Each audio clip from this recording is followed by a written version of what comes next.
gloves. How much of a danger is surface transmission, particularly with stuff like the takeout? Like how worried should we be when we get takeout? So, the point is that, if you're me, we've been going to the grocery store, and I wear a mask and I wear gloves and I wash my hands when I get the groceries in the house, and I wash them again after I unpack them and put them away, and the bags go in the trash. The point is I'm trying to minimize harm.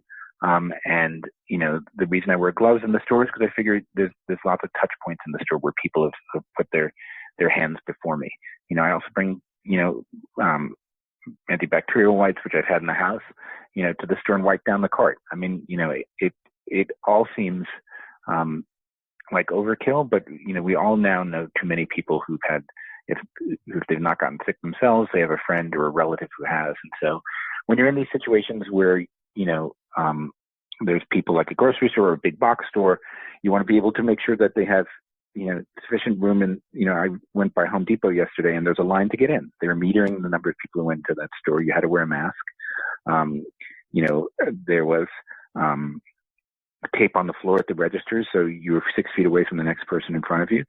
All these sort of precautions are going to need to be in place. Is it safe as just staying home and dealing with essentials? No, but a lot of people don't have that option. And so we have to make the world safer for those around us. What are your expectations in terms of where we go here if you had to graph? I mean, obviously on March 12th, you had a sense of, of where we were headed. When you look to the end of the summer, and then when you look into, let's say, by December, do you anticipate the next 3 months being fundamentally different from the following 3 months? Are there particular, is there particular points on the timeline that you're particularly concerned about? Is that geographic? Is that concerned, a function of geography or what? So, prediction is hard, especially about the future, right? And I think, I'm not going to make any prognostications where we're going to be in December, but, I think it's not unreasonable to think that we've set the conditions for endemicity, basically having COVID with us for a very long time.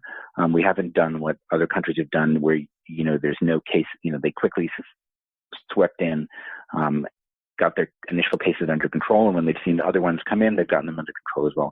Now, it's in every nook and cranny across the United States. So I think we're going to see it for months and years ahead. What worries me most is flu season. Flu season is, not that far away from us. And I remember in late fall of last year, the hospitals here in New Haven were already sort of struggling to cope with the sort of flu cases that were around us. And so think of COVID and flu happening together next winter. 50% of people get vaccinated for the flu, and we have no vaccine for COVID. We could see a double whammy happen in the winter. But, if you look, you're starting to see outbreaks in places of meatpacking plants and prisons around the country. You're seeing places that have already had sort of weak public health infrastructures, having to deal with, cases in terms of 100,000 people per capita. They're in small towns and small counties in the South and the rural Midwest. And so, the ability for some of these counties to handle what's coming at them or what they're experiencing now is going to be really difficult. And so, it just, I wish to God, somebody would sort of answer the phone in the White House and we'd all say, like, we're going to hit the reset button and take this more seriously. But, now, it's up to you to sort of keep your friends and family safe. It's up to you to speak out when you see workplace conditions or other conditions that are unsafe, and not in a shaming way, but to sort of say, look, these conditions are unsafe for you and your customers. And I think we also have to sort of do what I learned during the AIDS epidemic, is that, you need to hold your local, state, and federal leaders to account, because we are at their mercy in some ways. We can do as much social distancing as we can, but getting testing up and running, getting contact tracing up and running, getting isolation up and running, making sure we have the social and economic support we're going to all need for months and years to to come to sort of manage this sort of not even once in a generation, once in a century sort of catastrophe, means we're going to need to put pressure on those we have in power, whether we voted for them or not. Greg Gonzalez, professor of epidemiology at Yale School of Public Health and professor of law and research at the Yale Law School. Thank you so much for your time today. Really appreciate it. Anytime. Talk to you later. Bye. Bye. All right, folks. There you have it.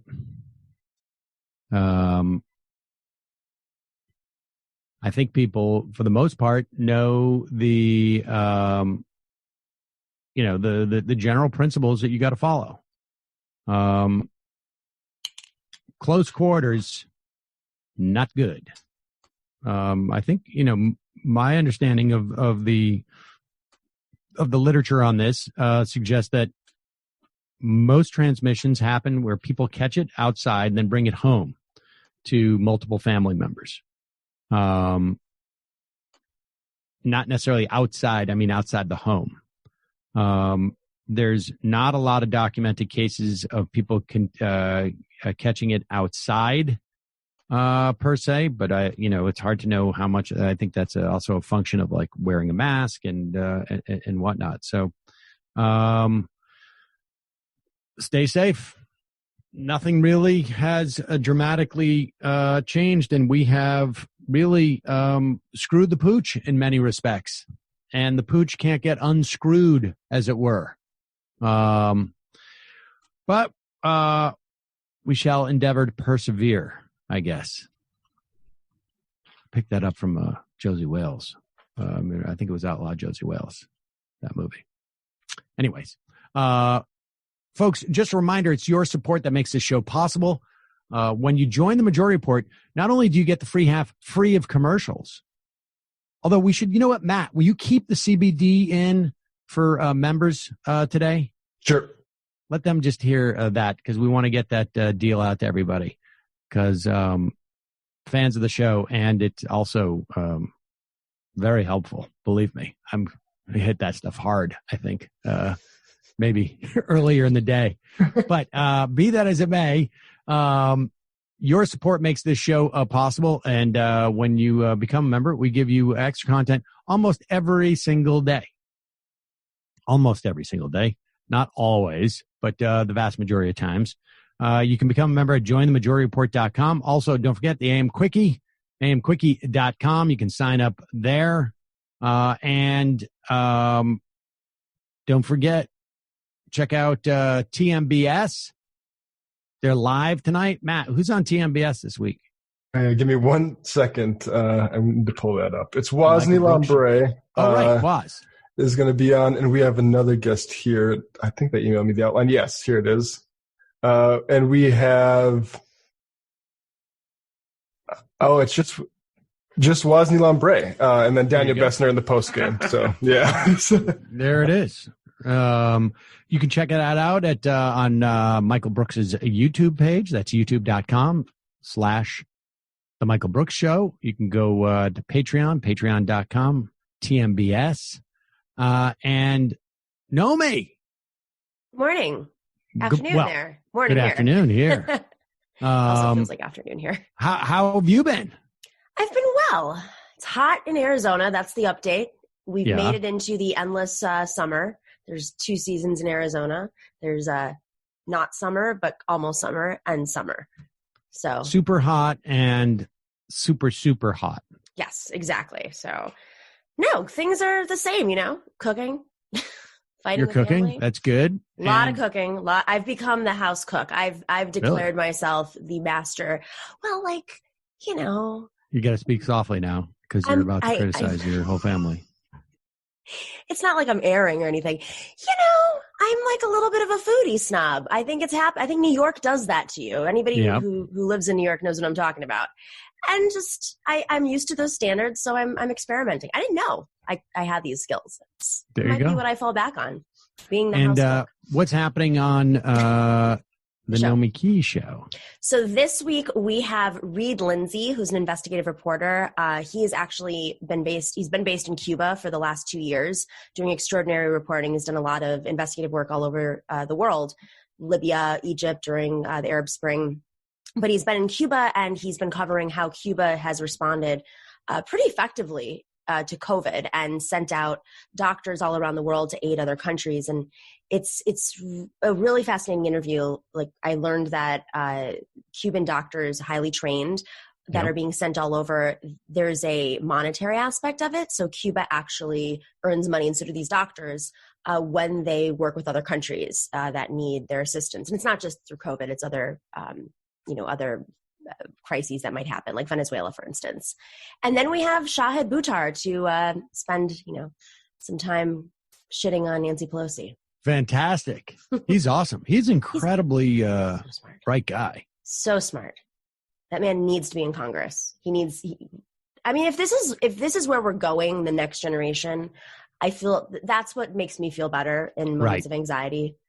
People like Shahid Buttar, and people like Nabila Islam, who just got endorsed by AOC's Courage to Change today. I saw that too. That's excellent. We interviewed her on Ring of Fire. I can't remember exactly when it was. I think you were in the office that day or something like that. I can't remember. She's our matriarch candidate. We love her.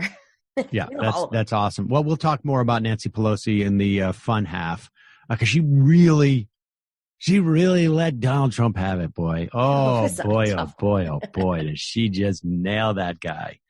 I can't believe it. It's like, it's honestly, our political opposition leaders think that they're like on the bus to camp. That's about right. That's honestly like you're playing snaps. But we will get to that. Matt? First of all, Nando Vila is going to be on PMBS too, so it's a full Woke Bros crew. Also, and more importantly, twitch.tv/literary hangover. I played Red Dead. More importantly. I played Red Dead and listened to Richard Slotkin talk about the mythology of the American frontier. So check that out, folks. But yeah, tonight, Nando and Waz, it's going to be a Woke Bros TMBS. So there you have it. Make sure you also check out the Antifada. You can find it at patreon.com/the Antifada. They've got, I know they've got a new history as a weapon, and Jamie was still talking about her interview from last week. A couple of things up there. She also moderated a panel, so go check that out. It is patreon.com/the Antifada. All right, we're going to take a quick break. When we come back, we'll take some phone calls. We'll do some sound. We'll do some IMs. God knows what else. We'll be right back. No, you don't want to share the news? Oh, well, I was going to announce that tomorrow. All right. I was going to announce that tomororrow. All right. No, that's no fair. Well, we have merch now. Oh. But I want to set up a leaving me a link. It's shop.majorityreportradio.com. I can share it now. Yeah. Let's check it out. Let's check out the merch here. Here we go. Look at that. There's a the bandana. So timely. We got a bandana with the Majority Did you just Report logo. add that to the mix? We got a black T-shirt. We got the hoodie. Nice. That hoodie is it's a little bit more expensive than I wanted it to be, the zip hoodie, but that's the sourcing the stuff. Everything is union made, union printed. I think, union right? printed and American made products. American made products, union printed, and we got the mask. Wow. Which says, "My mask protects you, your mask protects me," and all the proceeds from the masks sales, all the proceeds, or all the proceeds are going to Northwest Immigrant Rights Project, which is an organization that is doing great work out in the Northwest. Did I say Northeast? Northwest Immigrant Rights Project. So you get 3 of them for $30. We don't make anything on it. We didn't put a logo on it. We just want, that's saying I like, because it's basically a way of like going up to people and being like, don't be a jerk. Yeah. Just wear a mask for my sake. And then we got some sticker packs there. And there it is, ladies and gentlemen. We've been promising this for 10 years. Merch. 10 years. It is shop.majorityreportradio.com. Sastas? What does that mean? What's that SSS you wrote? That was just me trying to get your attention without forcing through my voice on the air.